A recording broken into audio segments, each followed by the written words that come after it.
হঠাৎ করে যদি আপনার ভিডিওর ভিউ কমে যায় তখন আপনি কি করবেন? এখন আপনি মনে করছেন হঠাৎ করে আমার ভিউ কেন কমে যাচ্ছে, ফেসবুক অ্যালগোরিদম আপনার ভিডিওর ভিউটা কমিয়ে দিচ্ছে। হ্যাঁ, এটাও হতে পারে যে ফেসবুক অ্যালগোরিদম আপনার ভিডিওর ভিউটা কমিয়ে দিচ্ছে, কিন্তু যখনই দেখবেন আপনার ভিডিওর ভিউটা কমে যাচ্ছে তখন আপনি কি করবেন বা কি করা উচিত সেই নিয়ে আজকে একটি ছোট্ট আলোচনা করব। আসসালামু আলাইকুম, সবাই কেমন আছেন? আশা করছি ভালো আছেন। আপনাদের দোয়ায় আমিও অনেক ভালো আছি। আমার গ্রামের বাড়ি রাজশাহী। আমরা গ্রামের বাড়িতে বেড়াতে গিয়েছিলাম, তো সেখান থেকে আসার সময় আমরা এই আলুগুলো নিয়ে এসেছি। আমাদের এলাকায় এই আলুগুলোকে গড় আলু বলে। আপনাদের এলাকায় আপনারা এই আলুগুলোকে কি নামে চিনেন কমেন্টে জানাবেন। তো আজকে এই আলু দিয়ে রুই মাছের ঝোল রান্না করব।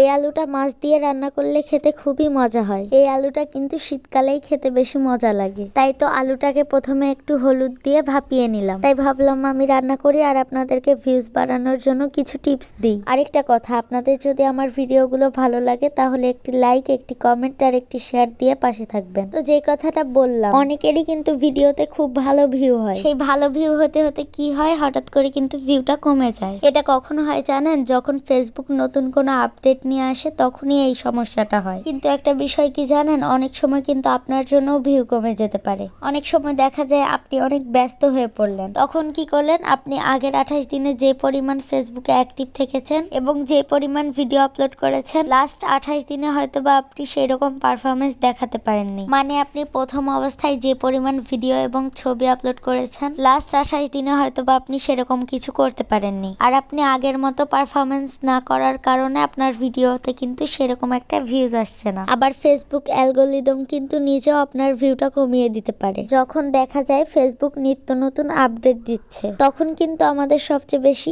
ইফেক্ট পড়ে ফেসবুকের ভিউ এর ওপরে। আর ভিউ কম হলে কিন্তু আসলে মন মানসিকতা নষ্ট হয়ে যায়। এই জন্য আপনি চেষ্টা করবেন যখন আপনার ভিউটা কমে যাবে তখন ফেসবুকে প্রচুর পরিমাণের অ্যাক্টিভ থাকার জন্য। আর অ্যাক্টিভ থাকা মানে এটা নয় যে আপনি সারাদিন ধরে শুধু অন্যের ভিডিওতে কমেন্ট করতে থাকবেন। সর্বপ্রথম আপনাকে আপনার নিজের ভিডিওর দিকে ফোকাস দিতে হবে। আপনার ভিডিওর কোয়ালিটি ভালো হচ্ছে কিনা, আপনার ভিডিও দেখে কেউ কিছু শিখতে পারছে কিনা তার দিকে আগে খেয়াল রাখতে হবে, যাতে করে আপনার ভিডিও দেখে অনেকেই অনেক কিছু শিখতে পারে। আপনাকে সবসময় চেষ্টা করতে হবে যে আগের 28 দিনে আপনি ফেসবুকে কি পরিমাণ অ্যাক্টিভ ছিলেন, কি পরিমাণ ভিডিও ছাড়তেন এবং ছবি আপলোড করতেন, তার থেকেও বেশি বেশি ভিডিও আপলোড করতে হবে এবং ফেসবুকে অ্যাক্টিভ থাকতে হবে লাস্ট 28 দিনে। কারণ আপনি দেখতেছেন যে আপনার এঙ্গেজমেন্ট কমে যাচ্ছে, ভিউ কমে যাচ্ছে, সেগুলো কিন্তু আর গ্রো করবে না। তাই বলবো এঙ্গেজমেন্ট এবং ভিউ কোনোটাই কিন্তু আপনাকে কমতে দেওয়া যাবে না। আপনি দুইটার দিকেই খেয়াল রাখবেন যে দুইটার কোনোটাই যেন না কমে। আপনার যদি এঙ্গেজমেন্ট এবং ভিউ কমতে শুরু করে তাহলে আপনি প্রচুর পরিমাণের অ্যাক্টিভ থাকবেন, সামনে আসা প্রত্যেকটি ভিডিও দেখবেন এবং সেখানে ভিডিও রিলেটিভ একটি কমেন্ট করে আসবেন। সেখানে কমেন্ট করা কয়েকজনকে রিপ্লাই কমেন্ট করবেন এবং সেখানে কয়েকজনকে রিঅ্যাকশন দিয়ে আসবেন। হ্যাঁ, আরেকটা কথা, আপনার ভিডিওতে যারা কমেন্ট করবে তাদের প্রত্যেকের কমেন্টের রিপ্লাই দেওয়ার। তাহলেই দেখবেন আপনাদের রিচ, এঙ্গেজমেন্ট এবং ভিউ সবটাই বাড়ছে। আজকের মতো বিদায় নিচ্ছি। সবাই ভালো থাকবেন, সুস্থ থাকবেন। আল্লাহ হাফেজ।